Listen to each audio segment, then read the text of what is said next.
South China Sea, Biden issued chilling warning as war with Beijing more likely than ever.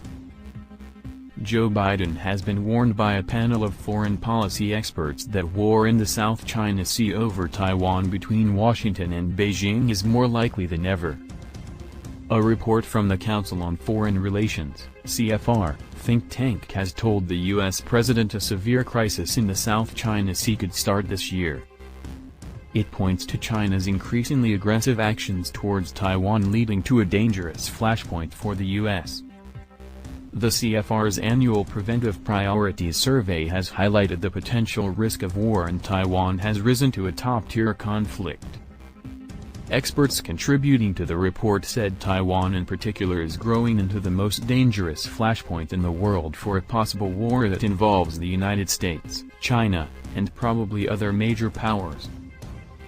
In a bid to stave off a potential conflict, Mr. Biden has been urged to change and clarify its Indo-Pacific strategy.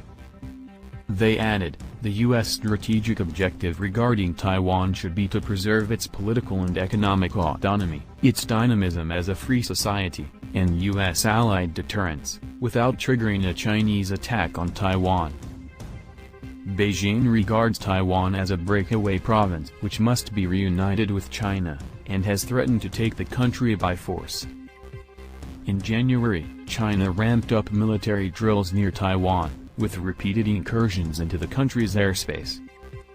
A dozen bombers and fighter jets were scrambled over the Taiwan Straits as Wu Qian, Chinese Defense Ministry spokesman, said, "We are seriously telling those Taiwan independence forces, those who play with fire will burn themselves, and Taiwan independence means war." The military activities carried out by the Chinese People's Liberation Army in the Taiwan Strait are necessary actions to address the current security situation in the Taiwan Strait and to safeguard national sovereignty and security. They are a solemn response to external interference and provocations by Taiwan independence forces. Continuing former President Donald Trump's approach to the region, Mr. Biden has stated he supports Taiwan's independence from China.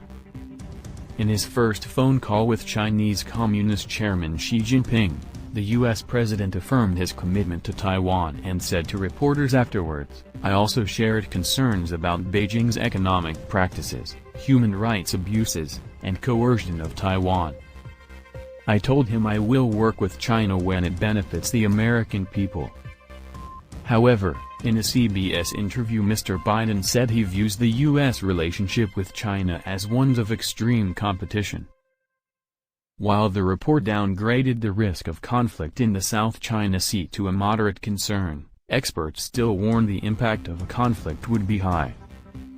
Other risks highlighted by the report include North Korea's further development of nuclear weapons or ballistic missile testing, precipitating heightened military tensions on the Korean peninsula. More Tier 1 risks detailed also included increasing violence and political instability in Afghanistan, an armed confrontation between Iran and the United States, and a highly disruptive cyber attack on U.S. critical infrastructure. It comes after a U.S. Navy warship sailed by islands claimed by China in the South China Sea this week.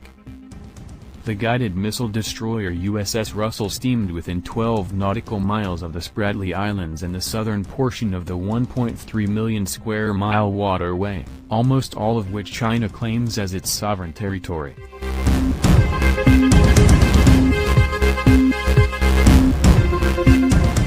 Joe Kiley, a spokesman for the U.S. Navy's 7th Fleet, said in a statement, "This freedom of navigation operation, FONOP upheld the rights, freedoms and lawful uses of the sea, recognized in international law by challenging unlawful restrictions on innocent passage imposed by China, Vietnam, and Taiwan."